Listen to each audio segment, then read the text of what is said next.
Ministro da Educação é esperado hoje aqui no Senado para explicar problemas no Enem. Abraham Weintraub recebeu um convite da Comissão de Educação. Inconsistências na impressão e na correção do exame estão no foco. Comissão de Constituição e Justiça debate hoje a PEC da revisão dos fundos públicos. São 248 fundos que têm no total mais de 220 bilhões de reais. Senadores debatem se o governo pode usar esse dinheiro em outras áreas. O projeto que prevê a autonomia do Banco Central está na pauta de hoje da Comissão de Assuntos Econômicos.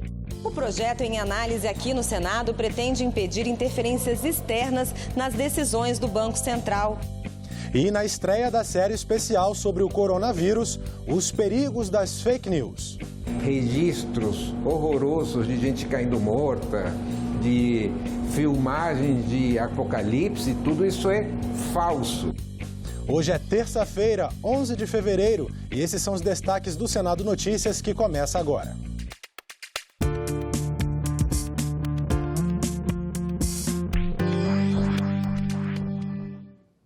Olá, um bom dia para você. A Comissão de Educação deve ouvir hoje o ministro da Educação, Abraham Weintraub. Os parlamentares querem explicações sobre os problemas com a correção e a atribuição de notas do Exame Nacional do Ensino Médio, o Enem. A reunião está marcada para as 11 horas da manhã. Foram muitas reclamações, quase 200 mil. Os estudantes apontaram falhas na correção das provas do Enem e entraram com representações contra o teste. Mas os pedidos de revisão foram negados pelo Ministério da Educação.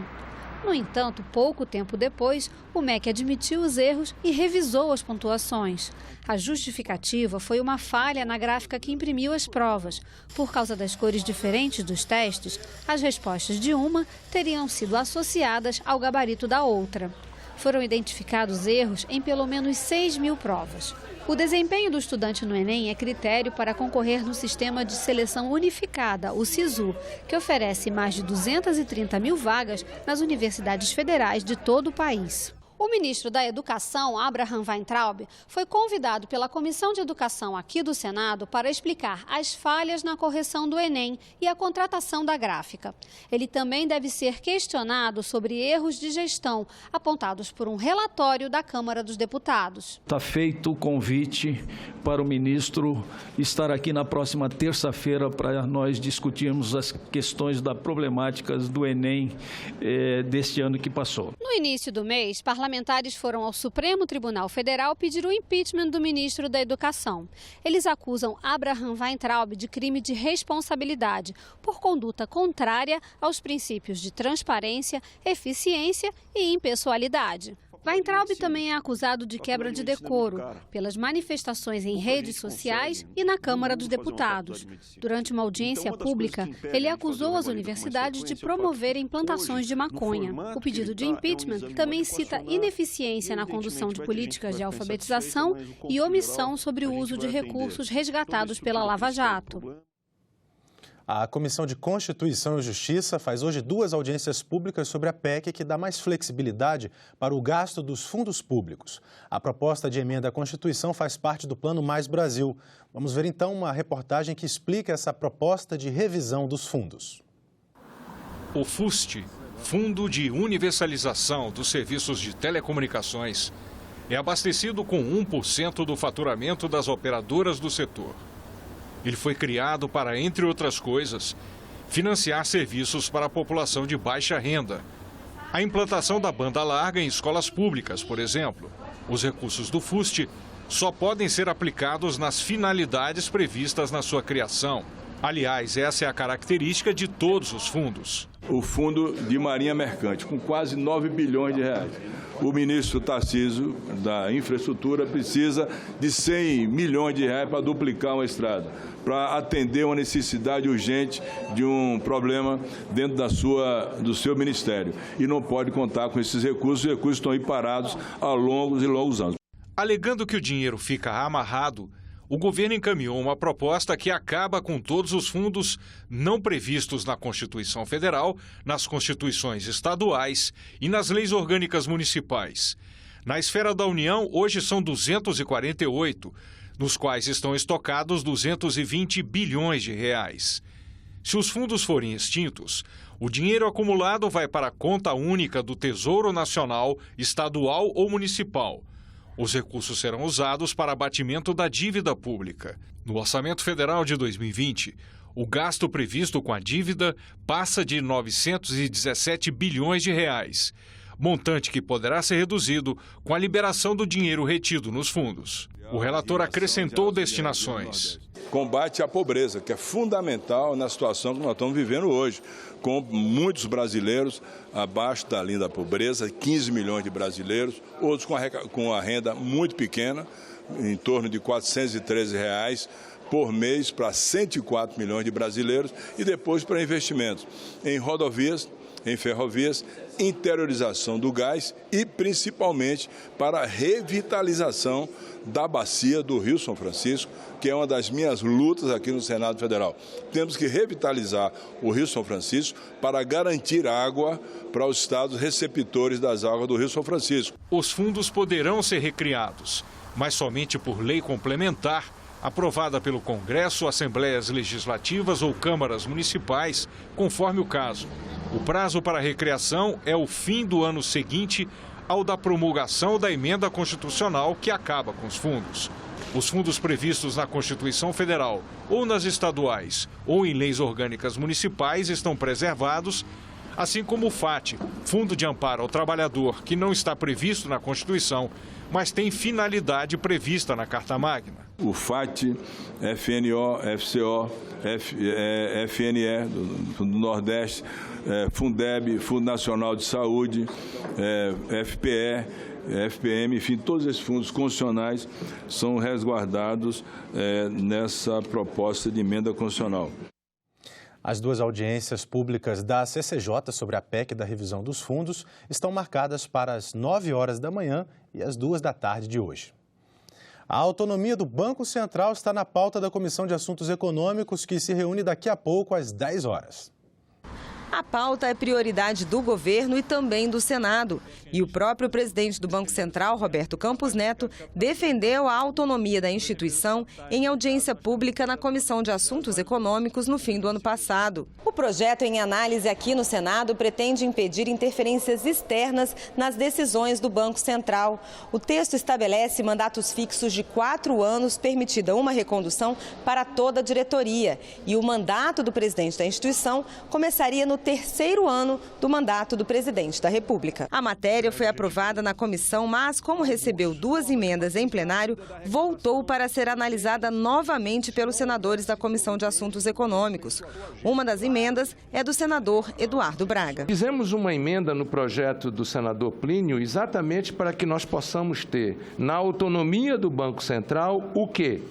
A submeta da autonomia vinculada a quê? Ao crescimento econômico e o pleno emprego.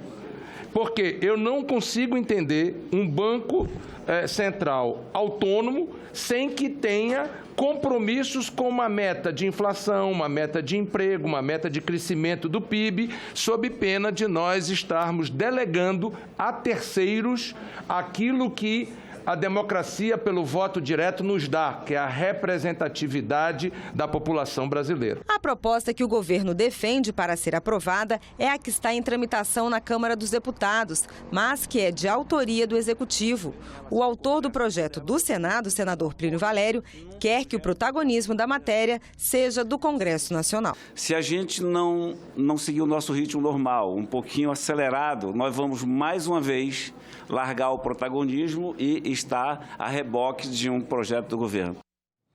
A comissão mista que analisa a medida provisória 898, que liberou o pagamento de 13º aos beneficiários do Bolsa Família em 2019, vai fazer mais uma tentativa hoje às 2 da tarde de votar o relatório. Houve falta de quórum nas 2 reuniões anteriores. A polêmica é porque o relator tornou o pagamento permanente. Hoje, cerca de 13 milhões e meio de famílias recebem o Bolsa Família. O benefício médio gira em torno de R$ 191 por mês. No ano passado, pela primeira vez, os beneficiários do programa receberam um pagamento a mais, o 13º salário, que foi autorizado pelo governo por meio de uma medida provisória, como um abono natalino. O pagamento já foi feito, mas a MP precisa ser aprovada pelo Congresso. E na comissão mista, onde está sendo analisada, ela foi modificada. O relator da MP na comissão mista, senador Randolph Rodrigues, sugere no parecer que o pagamento do 13º salário aos beneficiários do Bolsa Família seja permanente. Além disso, ele incluiu no texto o pagamento desse salário adicional a idosos e deficientes acima dos 65 anos que recebem o BPC, benefício de prestação continuada. Hoje são cerca de 4,8 milhões de brasileiros. O impacto financeiro é calculado em 9 bilhões de reais por ano. Randolph indica no texto de onde viriam os recursos para o pagamento. A tributação de lucros e dividendos pagos pelas empresas aos sócios e acionistas. A cobrança desse imposto foi suspensa em 1996. O relator, que propõe a alíquota de 15%, estima a arrecadação entre 50 e 63 bilhões de reais só para o governo federal.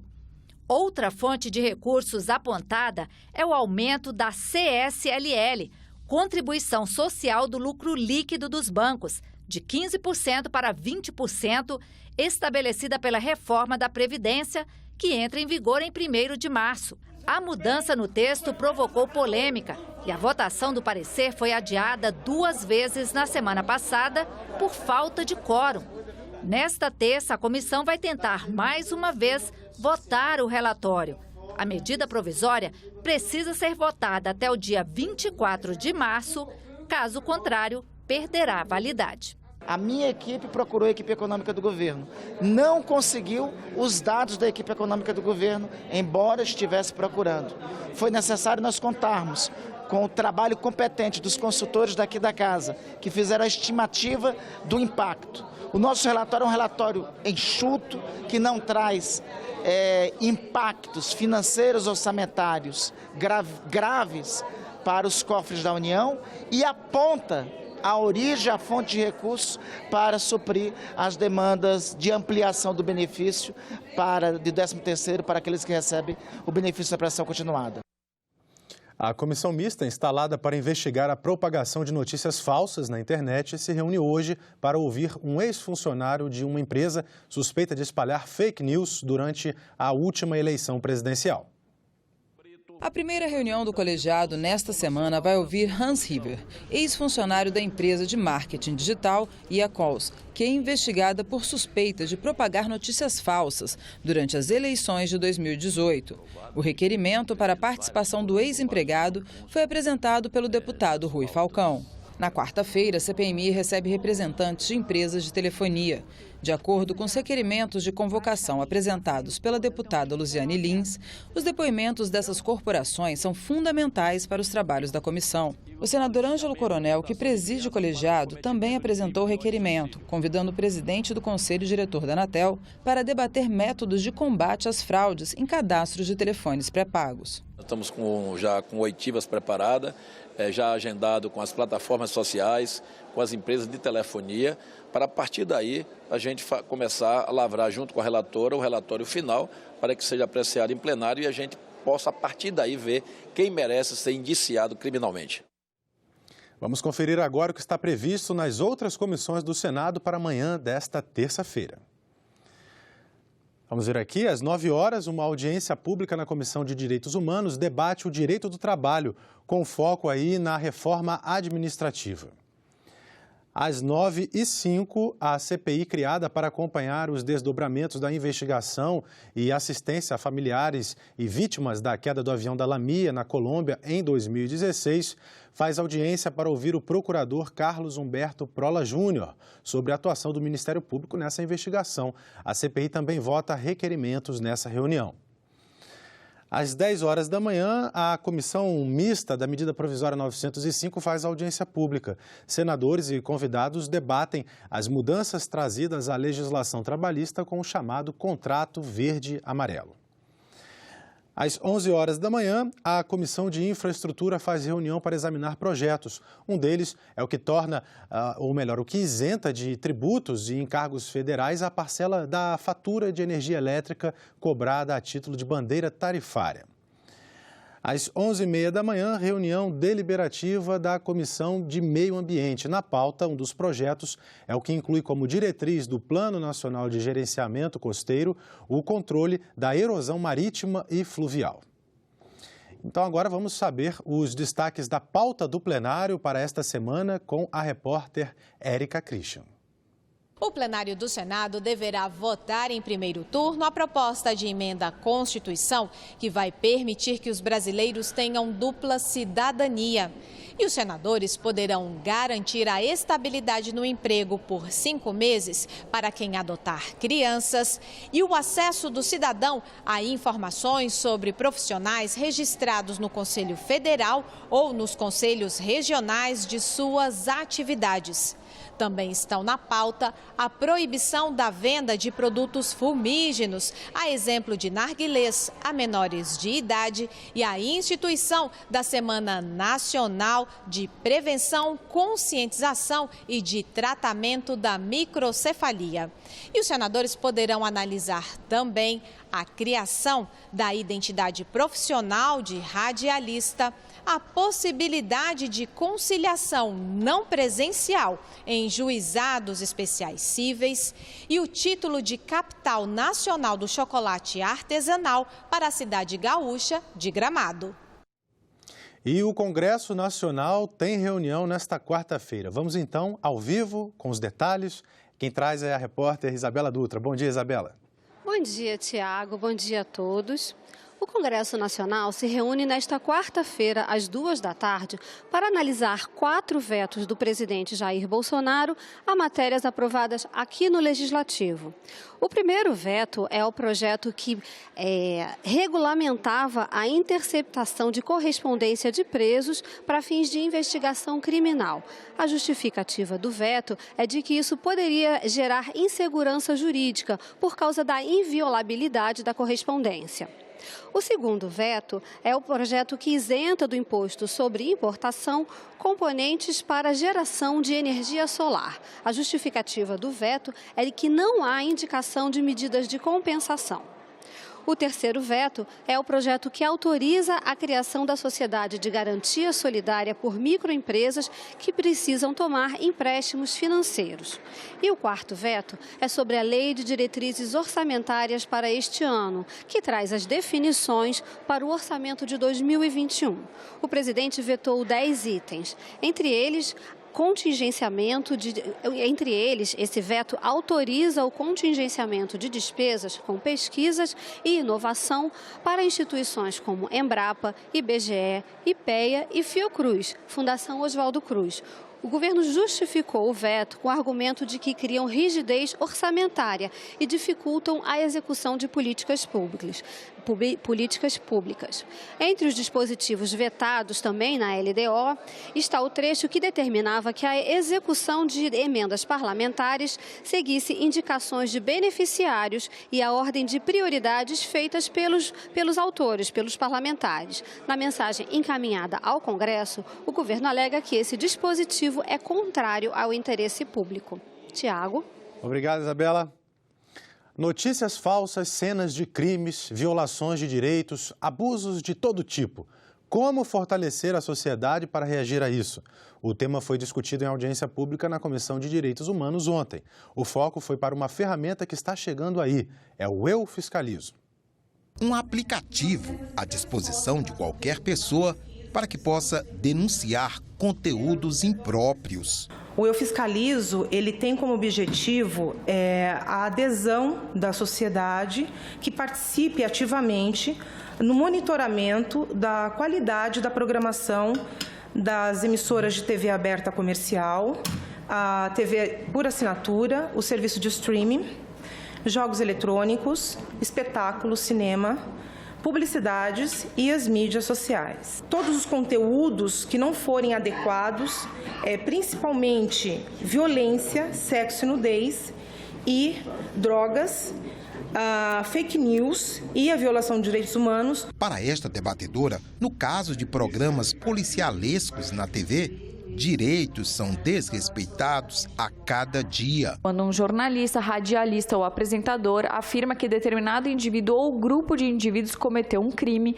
tratando não como suspeito, mas como culpado, estimular policiais, parentes de vítimas ou membros de uma comunidade a matarem ou espancarem pessoa acusada de cometer infração, delito ou crime. Estimular agentes de Estado a reprimirem manifestações por meio de violência física ou a retirarem de modo violento pessoas que ocupam áreas ou imóveis irregularmente. A gente não está querendo apontar para o apresentador especificamente como responsável por essas violações, mas como institucionalmente a empresa que é concessionária, ela tem que ser responsabilizada. O aplicativo não deve ser meio de censura, nem instrumento para controlar as emissoras e a própria sociedade. Trata-se, na verdade, de promover responsabilidade social.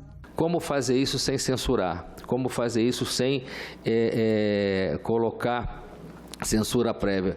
Como fazer isso sem restringir liberdades da sociedade? Então, é uma equação que a gente precisa trabalhar. Ele veio no sentido de dar responsabilidade ao cidadão, que na medida em que observa que seus direitos, o direito da criança e do adolescente, estão sendo violados, eles devem alertar para isso. Quando o país mais precisa de informação correta e confiável, as fake news insistem em distorcer os fatos sobre a epidemia do coronavírus. O Senado Notícias tem um compromisso com a ética no jornalismo e, por isso, lança hoje uma série com o objetivo de esclarecer e orientar corretamente a população.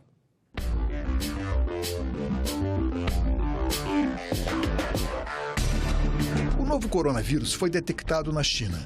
Foco provável, um mercado de animais exóticos. Com grande capacidade de disseminação, a epidemia do vírus exigiu medidas enérgicas de governos e da Organização Mundial de Saúde. No Brasil, até agora, nenhum caso foi detectado. Só que um outro inimigo perigoso tornou-se aliado do vírus. Registros horrorosos de gente caindo morta, de filmagens de apocalipse, tudo isso é falso. Se é para compartilhar uma informação, que seja uma informação que contribua e não uma informação que traga pânico. Tem gente ganhando muito dinheiro espalhando boatos e fake news. Será que é isso que nós queremos? Enquanto isso, no Brasil real, as pessoas voltam para casa tranquilas depois de um dia de trabalho.